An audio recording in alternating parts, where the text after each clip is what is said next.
ഈശോ മിശിഹായിക്ക് സ്തുതിയായിരിക്കട്ടെ. സ്നേഹമുള്ളവരെ, ഓർമ്മ എന്ന വിഷയത്തെക്കുറിച്ചാണ് ഇന്നത്തെ വീഡിയോ. സമ്പൂർണ്ണ ബൈബിളിൽ ഓർമ്മ എന്ന വാക്ക് 134 പ്രാവശ്യമാണ് രേഖപ്പെടുത്തിയിട്ടുള്ളത്. ഹീബ്രു ബൈബിളിൽ സാക്കർ അഥവാ ലെസോക്കോർ എന്ന പദമാണ് ഓർമ്മ എന്ന വാക്കിനെ സൂചിപ്പിക്കുന്നത്. ഓർമ്മകൾ ഉണ്ടായിരിക്കണം എന്ന പേരിൽ TV ചന്ദ്രൻ്റെ ഒരു സിനിമയൊക്കെ മലയാളത്തിലുണ്ട്. ഞാനത് കണ്ടിട്ടില്ല. ഓർമ്മകൾ നമ്മുടെ ജീവിതത്തിൻ്റെ ഭാഗമാണ്. ഇന്നലകളെക്കുറിച്ചുള്ള ഓർമ്മകൾ, മരിച്ചു പോയവരെ കുറിച്ചുള്ള ഓർമ്മകൾ, സന്തോഷവും ദുഃഖവും നൽകുന്ന ഓർമ്മകൾ, അങ്ങനെ അന്തമില്ലാത്ത ഓർമ്മകളുടെ ഒരു ഷെൽഫാണ് നാം ഓരോരുത്തരുടെയും മനസ്സ്. മറവി നാം ബോധപൂർവം സൃഷ്ടിക്കുന്ന ഒരു മൂടുപടം ആണെന്നാണ് എൻ്റെ അഭിപ്രായം. എത്ര പഠിച്ചാലും എൻ്റെ കൊച്ചിനെ ഓർമ്മയിൽ നിൽക്കുന്നില്ല എന്ന് പരാതി പറയുന്ന മാതാപിതാക്കളെ എനിക്കറിയാം. അതേ കൊച്ചിനെ ഒരു സിനിമ നമ്മൾ കാണിച്ചു കൊടുക്കുകയാണെങ്കിൽ അത് ആ കുട്ടിയുടെ മനസ്സിൽ തങ്ങി നിൽക്കുന്നു. പഠിക്കുന്ന കാര്യങ്ങൾ മാത്രം ഓർമ്മയിൽ വരാതിരിക്കുകയും ചെയ്യുന്നു. പഠിക്കാത്ത മറ്റു കാര്യങ്ങൾ ഓർമ്മയിൽ വരികയും ചെയ്യുന്നു. അത് പഠനത്തിൽ ശ്രദ്ധയില്ലാത്തതിൻ്റെ ഒരു കുഴപ്പമാണ്. പാതി യന്ത്രമായി മാറിയ മനുഷ്യന് ഇന്ന് ഓർമ്മകളുടെ ആവശ്യമേ ഇല്ലാതായിരിക്കുന്നു. എല്ലാം AI അല്ലെങ്കിൽ ജെമിനി, ഗൂഗിൾ ചാറ്റ് ഇവ നടത്തിത്തരുന്ന അവസ്ഥയാണ് ഇന്ന് ഉള്ളത്. സ്വന്തം തലച്ചോറിനെ മടിയന്മാരാക്കുന്ന പ്രവൃത്തിയാണ് ഇത്. ഓർമ്മകളെ വീണ്ടും എടുത്ത് ഉപയോഗിക്കുവാൻ കഴിയാതെ കല്ലറകളിൽ ആക്കി അടക്കം ചെയ്തു വെക്കുന്ന സ്ഥിതിവിശേഷമാണ് ഇന്ന് ഉള്ളത്. പരസ്പരം ബന്ധവും പരിഗണനയും സ്നേഹവും കാരുണ്യവും നിലനിൽക്കുമ്പോൾ ഓർമ്മകൾ ശക്തവും പ്രസക്തവുമായി തീരുന്നു. ഇന്നലെ വരെ പ്രണയത്തിലും സ്നേഹത്തിലുമൊക്കെ ആയിരുന്ന ഭാര്യ ഭർത്താക്കന്മാർ അല്ലെങ്കിൽ കാമുകി കാമുകന്മാർ ഒരു നിമിഷ നേരം കൊണ്ട് അന്യരായി മാറുകയും പരസ്പര ശത്രുക്കളായി മാറുകയും ഒക്കെ ചെയ്യുന്നത് ഓർമ്മകളെ കുറിച്ചുള്ള അവബോധം ഇല്ലാത്തത് കൊണ്ടാണ്. വെറും യന്ത്രങ്ങളായി മാറ്റപ്പെടുന്ന യാന്ത്രിക ജീവിതത്തിൽ ഓർമ്മകളെ ഓർത്തെടുക്കുവാൻ മനുഷ്യന് സമയം ഇല്ലാതായിരിക്കുന്നു. ദൈവം തന്ന നന്മകളെ ഓർക്കുവാൻ പോലും ആർക്കും നേരമില്ലാത്ത അവസ്ഥ. മറവിയുടെ മൂടൽ മഞ്ഞ് സമൂഹത്തെയും വ്യക്തികളെയും പൊതിയുന്നത് അത്ര നല്ല കാര്യമല്ല. പൂർവകാലത്തെ ഓർമ്മകളാണ് വർത്തമാന ജീവിതത്തെ മുന്നോട്ട് നയിക്കുന്നത്.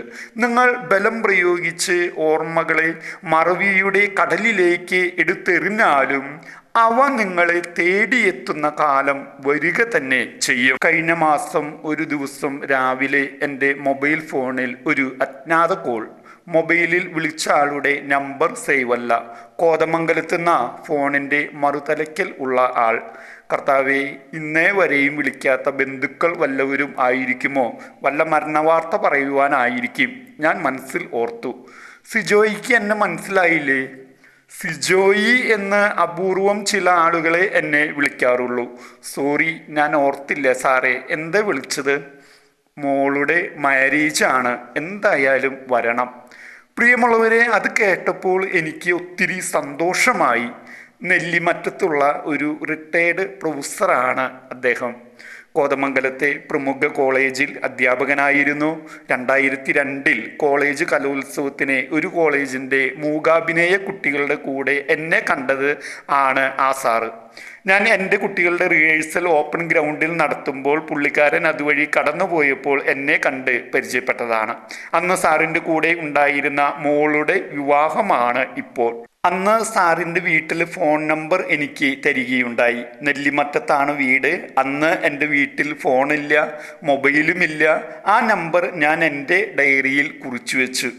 ഇടയ്ക്ക് ആദ്യമൊക്കെ ഞാൻ വിളിച്ചിരുന്നു. 3 പ്രാവശ്യം അദ്ദേഹത്തിൻ്റെ വീട്ടിലും പോയിട്ടുണ്ട്. ഏകദേശം 14 വർഷമായിട്ടുണ്ട് ഒരു ഫോൺ കോൾ ഞങ്ങൾ തമ്മിൽ ചെയ്തിട്ട്. ഇപ്പോൾ മറക്കാതെ ഏക മകളുടെ വിവാഹത്തിന് വിളിച്ചിരിക്കുന്നു. വളരെ വൈകിയാണ് സാറ് വിവാഹം കഴിച്ചത്. വൈകി തന്നെയാണ് കുഞ്ഞ് ഉണ്ടായതും. അപ്പോൾ ഞാൻ ഫോണിൽ വിളിച്ചാൽ പിന്നെ ഉപദേശമാണ് വിവാഹകാര്യം പറഞ്ഞുകൊണ്ട്. അതുകൊണ്ടാണ് ഞാൻ വിളിക്കാതെ വിട്ടുപോയത്. ഞാൻ വിവാഹത്തിന് പോയി. അപ്പോൾ അദ്ദേഹത്തിന് ഒത്തിരി സന്തോഷമായി. കോതമംഗലം ചെറിയ പള്ളിയിലെ കഞ്ഞിപ്പെരുന്നാളിന് അദ്ദേഹം എന്നെ നിർബന്ധപൂർവം വരാൻ പറയുകയും ചെയ്തു. പക്ഷെ ഞാൻ പെരുന്നാളിനൊന്നും പോയില്ല. കാരണം വേറെ കുറേ ഓർമ്മകൾ ആ വഴിയേ ഉള്ളത് കൊണ്ട്. ഏകദേശം 7 മാസങ്ങൾക്ക് മുമ്പ് ഒരു സുഹൃത്തിനെ വാടക വീട് അന്വേഷിച്ചുകൊണ്ട് കോതമംഗലം മുതൽ മൂവാറ്റുപുഴ വരെയുള്ള റൂട്ടിൽ അന്വേഷണത്തിനായി കറങ്ങിയതാണ് ഞാൻ. അതുപോലെ മറ്റൊരു സുഹൃത്തിൻ്റെ സ്ഥലം വിൽപ്പനയ്ക്കായി ബ്രോക്കറെ അന്വേഷിച്ച് നങ്ങേലിപ്പടി, നെല്ലിക്കുഴി, ഓടക്കായലി ഇവിടങ്ങളിൽ 3-4 പ്രാവശ്യം ബൈക്കും കൊണ്ട് പോയതാണ്. അന്നൊക്കെ ഞാൻ സമയമുണ്ടായിട്ടും കൂടി പോകാതെ ഒഴിവാക്കിയ സാറാണ് കഴിഞ്ഞ മാസം എൻ്റെ മൊബൈലിലോട്ട് വിളിച്ചത്. വിവാഹകാര്യം ചോദിക്കുന്നവരോട് മറുപടി കൊടുക്കുവാൻ മടിയായതിനാലാണ് ഞാൻ ബന്ധുവീടുകളിൽ വരെയും പലപ്പോഴും പോകുന്നത് ഒഴിവാക്കുന്നത്. സ്നേഹമുള്ളവരെ, വർഷങ്ങൾ കഴിഞ്ഞിട്ടും ഈ സാറിൻ്റെ ഓർമ്മയിൽ എന്നെ ചേർത്ത് നിർത്തുമ്പോൾ മനസ്സിൽ ഞാൻ അനുഭവിച്ച സന്തോഷത്തിന് അതിരില്ല. വർഷങ്ങൾക്ക് ശേഷം നാം മറന്നു കളഞ്ഞ ചില വ്യക്തികൾ ഫോണിൽ നമ്മെ വിളിക്കുമ്പോൾ അത് ഒരു ചേർത്തുപിടിക്കലാണ്, അതൊരു കരുതലാണ്, അതൊരു സ്നേഹമാണ്, സ്നേഹബന്ധമാണ്. എന്നെ സംബന്ധിച്ച് ഒരാൾ പോലും എന്നെ വിളിക്കാറില്ല. 2006 വാങ്ങിയ മൊബൈൽ സിമ്മാണ്. 19 വർഷമായി ഒരേ മൊബൈൽ നമ്പർ തന്നെ ഞാൻ ഉപയോഗിക്കുന്നു. ഒരു 2000 ആളുകളുടെ കയ്യിലെങ്കിലും എൻ്റെ മൊബൈൽ നമ്പർ ഉണ്ടായിരിക്കും. അതിൽ ഒരു 100 പേരെങ്കിലും എൻ്റെ മൊബൈൽ നമ്പർ സേവ് ചെയ്തു ഉണ്ടാകും. പക്ഷേ ഒരാൾ പോലും ഓർമ്മിക്കുകയോ ജീവനോടെ ഞാൻ ഉണ്ടോ എന്ന് അന്വേഷിക്കാറില്ല. മറ്റൊരാളെ ഓർമ്മിക്കുക എന്നത് പുണ്യമാണ്. മറന്നു കളയുവാൻ ആർക്കും പറ്റും.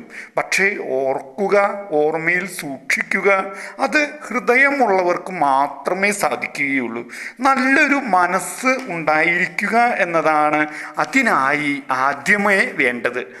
ഞാൻ പലപ്പോഴും ഓർക്കാനായി ചെയ്യുന്ന കാര്യം ദൈവത്തെ ഓർക്കേണ്ട സംഭവങ്ങളോടൊപ്പം കൂട്ടുപിടിക്കുക എന്നതാണ്.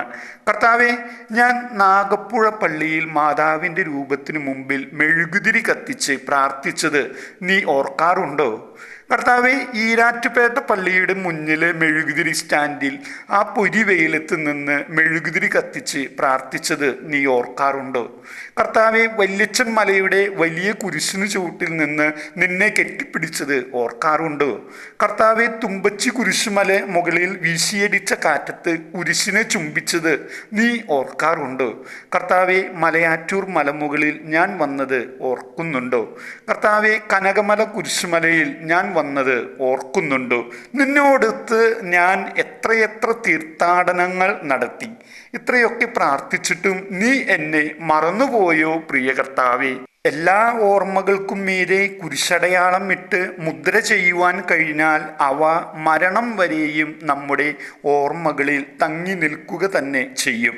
ഒന്നും ഓർക്കാത്ത മനുഷ്യരിലൂടെയാണ് കാലചക്രം ഇന്ന് തിരിയുന്നത്.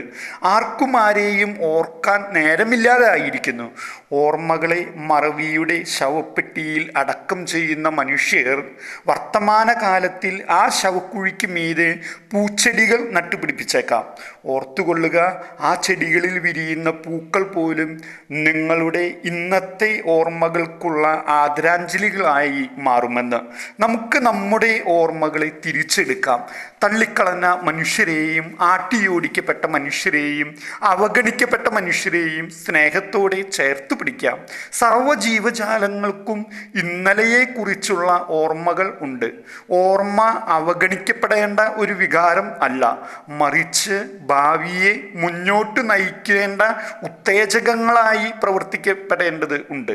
മറവിയുടെ ഒരു സംസ്കാരം വ്യാപിക്കുകയും അത് വളർന്നു വരികയും ചെയ്യുന്ന ഇക്കാലത്ത് ചൈതന്യപൂർണമായും സ്നേഹനിർഭരവും ആയ ഓർമ്മകൾ ഉയർത്തിപ്പിടിച്ച് മറവിക്കെതിരെ മുന്നേറാം. എവരെയും ഈശോനാഥൻ അനുഗ്രഹിക്കട്ടെ എന്ന് പ്രാർത്ഥിക്കുന്നു.